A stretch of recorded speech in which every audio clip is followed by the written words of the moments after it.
হলে আমাদের একটু সুবিধা হয়। তো যাই বা হোক, আসুন আমরা সনদ এবং সবিতার বিবাহ সম্পাদনে আমরা যাই।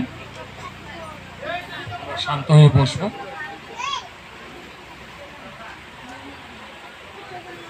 হে প্রেমাস্পদেরা, ঈশ্বরের সামনে এই পুরুষ ও রমণীকে পবিত্র পরিণয় সূত্রে আবদ্ধ করার জন্য আমরা এখানে উপস্থিত হয়েছি।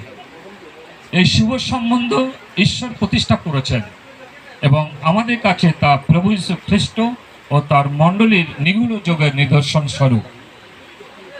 গালিলের কানা নগরে উপস্থিত থেকে এবং সেই উপলক্ষে নিজের সর্বপ্রথম অলৌকিক ক্রিয়া সম্পন্ন করে প্রভু যীশু স্বয়ং বিবাহ সম্বন্ধকে সুসমন্বিত করেছিলেন। শাস্ত্রে বিবাহ সব মানুষের কাছে আদরণীয় বলে বর্ণিত হয়েছে। সেই কারণে